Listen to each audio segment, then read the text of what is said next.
Hello students, welcome to Easy Learning with Suvida.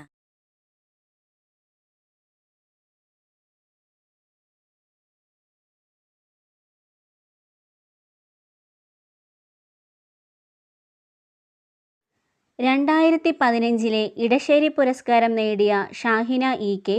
മലയാള സാഹിത്യത്തിലെ ശ്രദ്ധേയരായ ചെറുകഥാകൃത്തുക്കളിൽ ഒരാളാണ്. പുതുമഴച്ചൂരുള്ള ചുംബനങ്ങൾ എന്ന കൃതിക്കാണ് പുരസ്കാരം ലഭിച്ചത്. കേരളത്തിലെ മലപ്പുറം ജില്ലയിലെ പെരിന്തൽമണ്ണ സ്വദേശിയാണ്. ഹയർ സെക്കൻഡറി അധ്യാപികയാണ്. ഷാഹിന ഇ.കെയുടെ രചനകൾ: ഫാൻറ്റം ബാത്ത് കഥാസമാഹാരം, അനന്തപത്മനാഭൻ്റെ മരക്കുതിരകൾ കഥാസമാഹാരം, പുതുമഴച്ചൂരുള്ള ചുംബനങ്ങൾ കഥാസമാഹാരം, പ്രണയത്തിൻ്റെ തീക്കാടിനപ്പുറം കുറിപ്പുകൾ, നീലത്തീവണ്ടി കഥാസമാഹാരം, ഉണ്ണി എക്സ്പ്രസ് ഡൽഹിന്ന് മുത്തശ്ശി വീട്ടിലേക്ക് കുട്ടികൾക്കുള്ള നോവൽ, പ്രവാചകൻ വിവർത്തനം, ഒറ്റഞ്ഞൊടി കവിതകൾ. പുരസ്കാരങ്ങൾ: 2015 ഇടശ്ശേരി പുരസ്കാരം, മുതുകുളം പാർവതിയമ്മ പുരസ്കാരം, ഗൃഹലക്ഷ്മി കഥാ പുരസ്കാരം, അവനി ബാല കഥാ പുരസ്കാരം, കടത്തനാട് മാധവിയമ്മ കവിതാ പുരസ്കാരം, ടി.വി. കൊച്ചുബാവ കഥാ പുരസ്കാരം, അങ്കണം അവാർഡ്, അറ്റ്ലസ് കൈരളി കഥാ പുരസ്കാരം, കമല സുരയ്യ കഥാ പുരസ്കാരം, പ്രത്യേക പരാമർശം.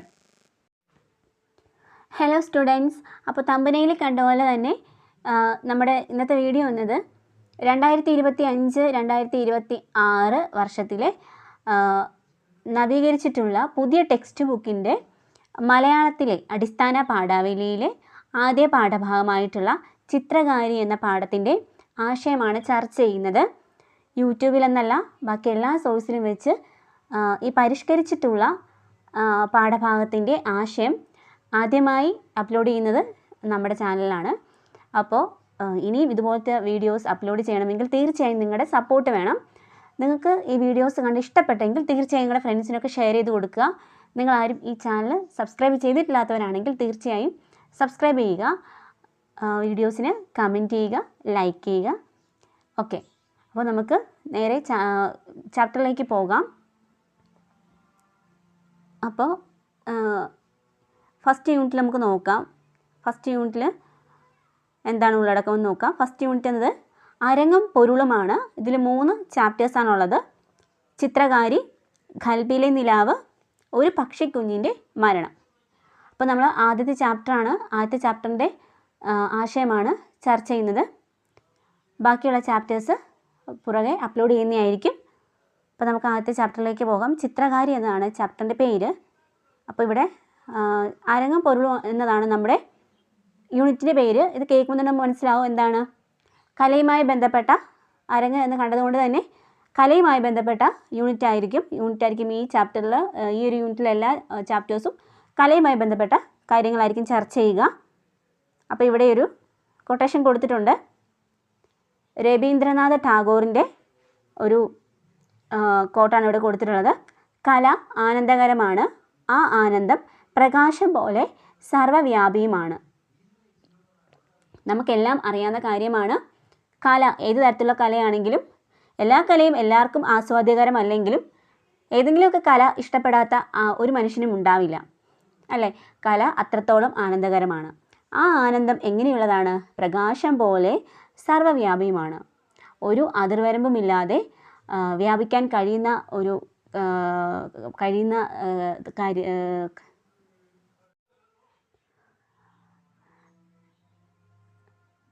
അതിർവരമ്പുമില്ലാതെ പ്രകാശത്തിന് എന്ത് ചെയ്യാൻ പറ്റും?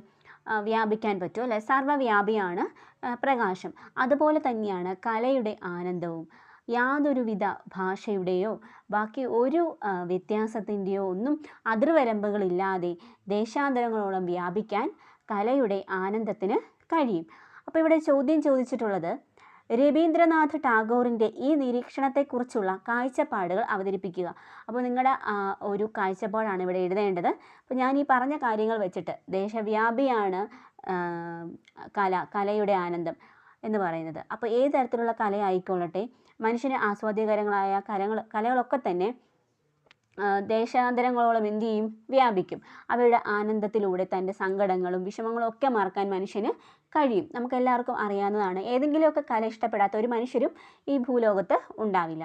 അപ്പോൾ നിങ്ങളുടെ നിരീക്ഷണങ്ങളും കൂടി കൂട്ടിച്ചേർത്ത് വേണം ഈ ക്വസ്റ്റിന് ആൻസർ എഴുതാൻ വേണ്ടിയിട്ട്. അപ്പോൾ നമുക്ക് നേരെ ചാപ്റ്ററിലേക്ക് പോവാം. അതിന് മുന്നേ ഇവിടെ ഒരു കാര്യം കൊടുത്തിട്ടുണ്ട്. ക്യാൻവാസിൽ ഒരു കാട് വളർന്ന് ആകാശത്തുലയുന്നു, നക്ഷത്രപ്പൂക്കൾ ചുറ്റും പൊഴിയുന്നു. ഇപ്പോൾ നമുക്കറിയാം ഒരു പെയിൻറ്റിങ്ങിൻ്റെ കാര്യമാണ് ഇവിടെ പറഞ്ഞിട്ടുള്ളത് അല്ലേ. ക്യാൻവാസ് എന്ന് കണ്ടതുകൊണ്ട് ഒരു പെയിൻറ്റിങ്ങിൻ്റെ കാര്യമാണ്. ഒരു പെയിൻറ്റിങ്ങിൽ ഒരു കാട് വളർന്ന് ആകാശത്തുലയുകയാണ്. കാടിൻ്റെ ഒരു ചിത്രമാണ്. അവിടെ നക്ഷത്രപ്പൂക്കളാണ് ആ കാടിന് ചുറ്റും പൊഴിയുന്നത്. അപ്പോൾ ഇത് നമുക്ക് കുറച്ച് അതിശയോക്തി അല്ലെങ്കിൽ യുക്തിപരമാണോ എന്നൊക്കെ നമുക്ക് തോന്നാം. പക്ഷേ കലയായതുകൊണ്ട് തന്നെ യുക്തിക്കും അതീതമാണ് ഏതൊരു കലയും അല്ലേ. യുക്തി വെച്ച് ഒരു കലയെ വിലയിരുത്താൻ പറ്റില്ല. യുക്തിസഹമായ കാര്യങ്ങളൊന്നും ആയിരിക്കില്ല ചിലപ്പോൾ കലയിൽ കാണുന്നത്. നമ്മൾ മനുഷ്യൻ്റെ ആസ്വാദന തലത്തെയാണ് കലയിലൂടെ ആവിഷ്കരിക്കുന്നത്. അപ്പോൾ നമുക്ക് യുക്തി വെച്ച് കലയെ വിലയിരുത്താൻ കഴിയില്ല. അപ്പോൾ ഇവിടെയും ഒരു കാട് വളർന്ന് ആകാശത്തുലയുകയാണ്. ആ കാട്ടിൽ പൊഴിയുന്നത് എന്താണ്? നക്ഷത്രപ്പൂക്കൾ ആണ്. അപ്പോൾ നമ്മുടെ മനസ്സിലേക്ക് ആ ഒരു ചിത്രമാണ് വരുന്നത്. അപ്പോൾ നമുക്കിവിടെ നോക്കാം, ചാപ്റ്ററിലേക്ക് പോകാം. ചിത്രകാരി എന്നതാണ് നമ്മുടെ ചാപ്റ്ററിൻ്റെ പേര്. ഉറക്കമുണർന്ന് അയാൾ എത്തുമ്പോഴേക്കും ഫിസ അവളുടെ ക്യാൻവാസിൽ മഞ്ഞ നിറങ്ങളുടെ ഒരു വിസ്മയം സൃഷ്ടിച്ചിരുന്നു. പല ദിശകളിലേക്ക് മാറി മാറി ചലിച്ചുകൊണ്ടിരുന്ന ബ്രഷിനോടൊപ്പം മഞ്ഞയുടെ പേരിട്ട് വിളിക്കാനാവാത്ത ചില അനുഭവങ്ങൾ പച്ചകളുമായി ഇടകലർന്നു. വരയ്ക്കുമ്പോഴൊക്കെ ഹാഫിസ് പുറകിൽ നിന്ന് തുറിച്ചു നോക്കുന്നതും അഭിപ്രായങ്ങൾ പറയുന്നതും അവൾക്ക് ഒട്ടും ഇഷ്ടമായിരുന്നില്ല. നീ എന്താ വരച്ചു കൂട്ടണേ? അവളുടെ അനിഷ്ടങ്ങൾ അറിയാമായിരുന്നിട്ടും അയാൾ ചോദിച്ചിരുന്നു. 4-5 വരയും കുറിയും, ഇതൊക്കെ ആർക്കാ പറ്റാത്തേ? അങ്ങനെയൊക്കെയുള്ള അഭിപ്രായ പ്രകടനങ്ങൾക്കൊടുവിൽ അവളുടെ നിശബ്ദത എല്ലായ്പ്പോഴും അയാളെ തോൽപ്പിച്ചു കളയും. അതൊക്കെ പക്ഷേ വർഷങ്ങൾക്ക് മുമ്പാണ്. കല്യാണം കഴിഞ്ഞ് ഇവിടെ എത്തിയ സമയത്തുണ്ടായിരുന്ന ചില ജാടകൾ ഹാഫിസ് ഓർത്തു. എല്ലാവരും കൂടുമ്പോഴും വർത്തമാനം പറഞ്ഞിരിക്കുമ്പോഴുമാവും അവളുടെ പെട്ടെന്നുള്ള എണീറ്റുപോക്ക് അല്ലെങ്കിൽ ശ്രദ്ധ കാട്ടായ്മ. എന്നിട്ട് ഒരു നോട്ട് ബുക്ക് തുറന്ന് ചിലത് കുറിച്ചിടും. പിന്നെ തിരികെ വന്നാൽ വലിയ സന്തോഷമാണ്. കുറിക്കുന്നതോ പോറിയിടുന്നതോ എന്തെന്ന് അയാൾ ഒരിക്കലും ചോദിക്കാൻ പോയിട്ടില്ല. അവൾ കാണിച്ചിട്ടുമില്ല. കൂട്ടത്തിൽ കൂടാൻ എന്താടാ ഓൾക്കൊരിത്? ഒരിക്കൽ ഉമ്മ ചോദിച്ചു. മറ്റുള്ളവരെ കൊണ്ട് പറയിപ്പിക്കാൻ ആളു കൂടുമ്പോൾ ഓളുടെ വരയും കുറിയും. ആയിടെ ഒരിക്കൽ ഉമ്മയതങ്ങ് നേരിട്ട് പറയുകയും ചെയ്തു. അടുപ്പത്തെ പണി പഠിക്കാണ്ട് പറ്റൂല ഫിസേ. വെള്ളത്തിൽ കുതിർന്ന ബ്രഷ് പതിയെ കുടഞ്ഞ് അവളപ്പോൾ പറഞ്ഞു. ഞാൻ പണിയൊക്കെ തീർത്തിട്ടാ ഉമ്മ. അതുപോരാ. ഉമ്മ അവൾക്ക് മുൻപിൽ വന്ന് നിന്നു. അനക്ക് കലത്തപ്പം ചുടാൻ അറിയോ? ഇല്ല. ചുക്കപ്പം ചുടോയ്യ്? ഇല്ല. ബിരിയാണി വയ്ക്കോ? അവളുടെ നിശബ്ദതയിൽ ഊർജമെടുത്ത് ഒരു തോൽപ്പിക്കലിൻ്റെ ഭാവത്തോടെ ഉമ്മ പറഞ്ഞു. അടുപ്പത്തെ പണി ഒരു കടലാഫീസേ. അതങ്ങട് തീർന്നൂന്ന് പറയാൻ പറ്റെങ്ങനെ? അൻ്റെ പെയിൻ്റടി പോലല്ലാത്. എന്നല്ല, ഇതൊന്നും പെണ്ണുങ്ങൾക്ക് പറ്റിയ പണിയല്ല. കുടുംബത്തെ ആണുങ്ങൾക്ക് വായ്ക്ക് രുചിയായി വല്ലതും വെച്ചുണ്ടാക്കുക, കുട്ടികളുടെയും മക്കളുടെയും കാര്യം നോക്കുക, അത്രന്നെ പെണ്ണുങ്ങൾക്ക് പറഞ്ഞ പണി. അല്ലെങ്കിൽ നാളെ മുതൽ നമുക്കെല്ലാവർക്കും ഇവിടെ ഇരുന്ന് ചിത്രം വരയ്ക്കാം. ആരും ഒന്നും തിന്നും കുടിക്കുകയും വേണ്ട. കൈകൾ ആയത്തിൽ വീശി അവളുടെ വരകളിലേക്ക് പുച്ഛം പുരണ്ട ഒരു നോട്ടമെറിഞ്ഞ് ഉമ്മ കടന്നു പോകവേ 2 കണ്ണുകളുടെ നനഞ്ഞ നോട്ടം തന്നിലേക്ക് പടരുന്നത് തീർത്തും അവഗണിച്ച് അയാൾ നഖങ്ങൾക്കുള്ളിലെ ചെളി അടർത്തിക്കൊണ്ടിരുന്നു. പിന്നെ കണ്ടിരുന്നേയില്ല കുറേ കാലം. പല കോലങ്ങളിലുള്ള അവളുടെ ബ്രഷുകളും ചായങ്ങളും മിണ്ടാതിരുന്നുള്ള വരയും എഴുത്തും. എന്നിട്ടിപ്പോൾ വരയ്ക്കാതെ അവളൊക്കെയും മറന്നുപോയിരിക്കുമെന്ന ഹാഫിസിൻ്റെ കണ്ടെത്തലിനെ തീർത്തും തെറ്റിച്ച് വീണ്ടും അതേ താളത്തിൽ കൃത്യതയോടെ ബ്രഷ് ചലിപ്പിച്ച്. 10 മണിക്ക് എനിക്ക് ഒരിടത്ത് പോവാനുണ്ട്. ഹാഫിസ് ഒന്ന് മുരടനക്കി. ഫിസ ഒന്നും പറഞ്ഞില്ല. അസഹ്യതയോടെ പിന്നെ അതും ഇതും തിരയുകയാണെന്ന പോലെ മുറിയിൽ അങ്ങോട്ടും ഇങ്ങോട്ടും 2 ചാൽ നടന്ന് ജനലൊന്ന് തുറന്നടച്ച് അലമാരയിൽ ചിലത് പരതി അയാൾ അവളുടെ മുഖത്തേക്ക് ഒളികണ്ണിട്ടു. പിന്നെ കൈവിരലുകൾ ഒരേ വേഗത്തിൽ ചലിപ്പിച്ച് അവൾ തീർക്കുന്ന പുതിയ ചിത്രത്തിലേക്കും. പച്ചയുടെയും മഞ്ഞയുടെയും കുറേയേറെ വരകൾ. അയാൾക്ക് ഒന്നും പിടികിട്ടിയതേയില്ല. ഓരോ തവണ അവൾ ബ്രഷ് ചലിപ്പിക്കുമ്പോഴും തെളിഞ്ഞു വരുന്ന പുതിയ അനുഭവങ്ങൾ. അതല്ലാതെ ഫിസ അയാളെ നോക്കിയതേയില്ല. അവളുടെ വീട് നിറയെ ചിത്രങ്ങളായിരുന്നു. പലതരത്തിലുള്ളവ, വലിപ്പങ്ങളിലുള്ളവ, നിറങ്ങളിലുള്ളവ. തറവാട് വീടിൻ്റെ കോലായി ചുമരിലും ഇരിപ്പുമുറിയിലും കൂടി കണ്ടിരുന്നു ചിലതൊക്കെ. ഓള് നന്നായി വരയ്ക്കും, പിന്നെ കുറച്ച് എഴുത്തും വായനയും. അവളുടെ ഉപ്പ പറഞ്ഞു. കല്യാണം ഉറപ്പിക്കാൻ പോവാന്ന് പറയുമ്പോഴും അവൾ പറയേ വര നിർത്തൂലാന്ന്.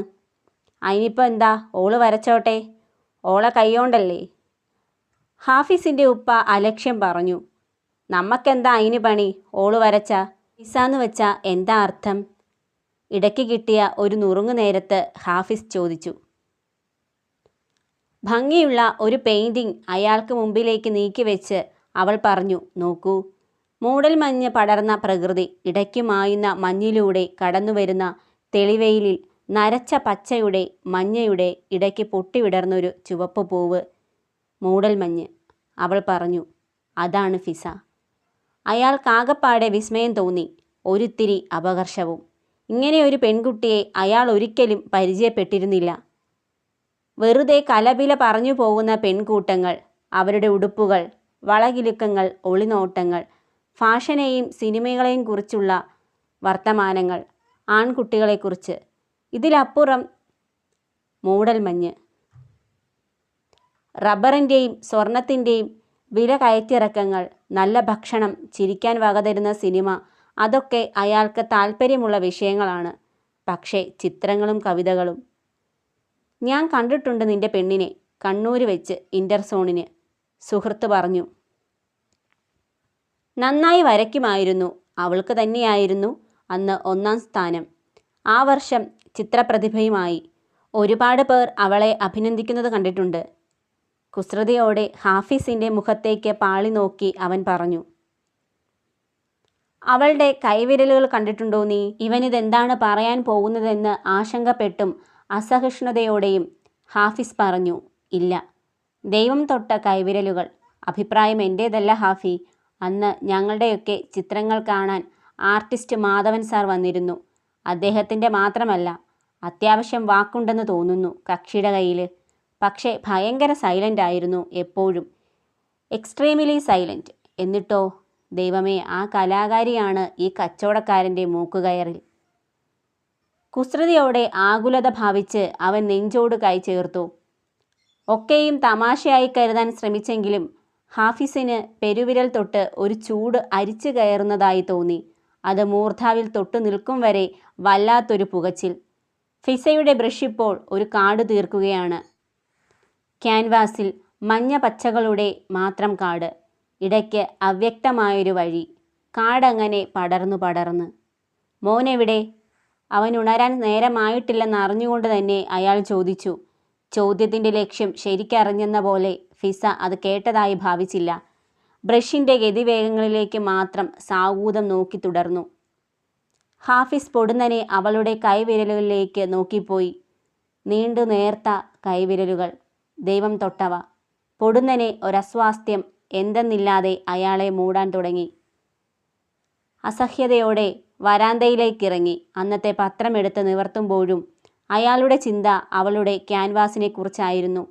എന്തെന്നില്ലാതെ അയാളെ വല്ലാതെ അലോസരപ്പെടുത്തിയിരുന്ന, അപകർഷപ്പെടുത്തിയിരുന്ന അവളുടെ വര. ഇടയ്ക്കൊരിക്കൽ അവളുടെ ചിത്രങ്ങൾ കാണാനും എന്തൊക്കെയോ വിവരങ്ങൾ തിരക്കാനുമായി ആരോ ചിലർ വന്നുപോയി. ഒരു എക്സിബിഷൻ നല്ലൊരു വഴി തുറന്നു തന്നേക്കും, അവർ പറഞ്ഞു. ഫിസ നല്ല ഉത്സാഹത്തിലായിരുന്നു. ഒരു താക്കീത് പോലെ അവനെ നോക്കി. ഉപ്പ കടന്നു പോകവേ ഹാഫിസ് അവസാനമെന്നോണം അവളോട് പറഞ്ഞു. ഒരു പണ്ടാരോ വേണ്ട. അവൾ പ്രതികരിച്ചില്ല. ഇപ്പോഴെന്ന പോലെ നിശബ്ദമായി. അങ്ങനെ അങ്ങ് പൊയ്ക്കളഞ്ഞു. ഈ മിണ്ടാതിരിക്കലാണ് ഏറെ വെറുപ്പിക്കണത്. ഹാഫിസ് മനസ്സിൽ പറഞ്ഞു. ചിത്രം വരയുന്നവർ മിണ്ടാറില്ലേ? മിണ്ടിയ വര തെറ്റോ? അയാൾ അവളോട് ചോദിച്ചു. ഇതിന് അഹങ്കാരം എന്നാ പറയുക, വലിയ ആളുകളി. ഒരു ചായ വേണം നിക്ക്, ഒരു ചായ, അയാൾ നിയന്ത്രണമറ്റൊരച്ചയിൽ വീണ്ടും പറഞ്ഞു. പിന്നെ അവളുടെ കയ്യിലെ ബ്രഷ് ഒരൊറ്റത്തട്ടിന് തെറിപ്പിച്ചു കളഞ്ഞു. കാടിൻ്റെ പച്ചയിൽ അങ്ങിങ്ങ് ചില നിറങ്ങൾ പടർന്നു, ഒരു ചേർച്ചയുമില്ലാത്തവ. നിർനിമേഷയായി കുറച്ചിട അത് നോക്കി നിന്ന അവൾ പിന്നെ പതിയെ മുറിവിട്ടിറങ്ങി. ഡൈനിങ് ടേബിളിനരികിലേക്ക് നീങ്ങി. അവൾക്ക് പിറകെ കിതച്ചെത്തിയ അയാൾക്ക് മുന്നിലേക്ക് നീക്കിവെച്ച് അടച്ചുവെച്ച പാത്രങ്ങൾ തുറന്നു. മേശപ്പുറത്ത് അയാൾക്കേറെ ഇഷ്ടമായിരുന്ന പത്തിരിയും തേങ്ങാപ്പാലും നേരത്തെ ഒരുക്കി ചൂടാറാതെ അടച്ചു വെച്ചിരുന്നു. ഫ്ലാസ്ക് തുറന്ന് ചായ പകരവേ തുള്ളികൾ വീണ് അവളുടെ കയ്യിലെ മഞ്ഞച്ചായം ഇളകിക്കൊണ്ടിരുന്നു. അയാൾ അവളുടെ കൈവിരലുകളിലേക്കാണ്ടു നോക്കി. ദൈവം തൊട്ട കൈവിരലിൽ അപൂർണമായൊരു ചിത്രത്തിൻ്റെ മഞ്ഞപ്പച്ച ചായങ്ങൾ അപ്പോഴും പറ്റി നിന്നിരുന്നു. നിശബ്ദമായൊരു കരച്ചിലോടെ അവൾ കൈ കഴുകാൻ തുടങ്ങി.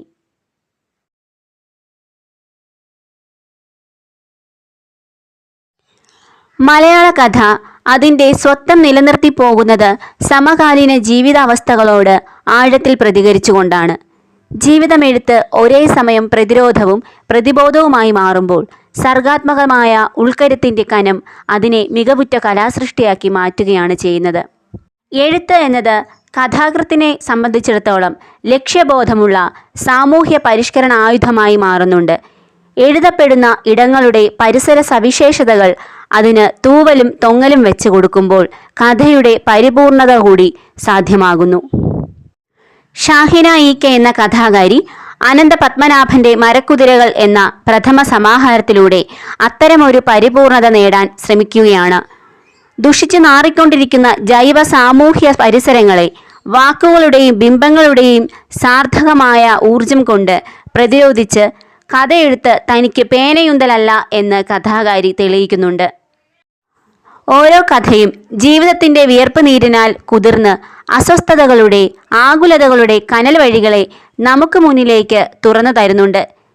ജീവിതത്തെ മാറ്റി നിർത്തിക്കൊണ്ട് തനിക്ക് കഥയെഴുത്തില്ല എന്ന് കഥാകാരി തൻ്റെ രചനകളിലൂടെ ഉറക്കെ പ്രഖ്യാപിക്കുന്നു. ചിത്രകാരി എന്ന കഥ കുടുംബത്തിൻ്റെ ദൈനംദിന ബന്ധങ്ങൾക്കിടെ സ്വന്തം സ്വത്വബോധം സ്ഥാപിക്കാനാവാതെ നിസ്സഹായപ്പെട്ടുപോകുന്ന സർഗാത്മക മനസ്സുള്ള പെൺജന്മങ്ങൾക്കുള്ള ശ്രദ്ധാഞ്ജലിയാണ്. വിവാഹിതയാകുന്നതോടെ പെൺകുട്ടി അവളുടെ ഉള്ളിലെ എല്ലാ സർഗാത്മക ചോദനകളെയും മനസ്സിലൊരു ശവക്കുഴി തീർത്ത് മൂടേണ്ടി വരുന്നത് ഫിസ എന്ന പെൺകുട്ടിയുടെ മാത്രം വിധിയാകുന്നില്ല.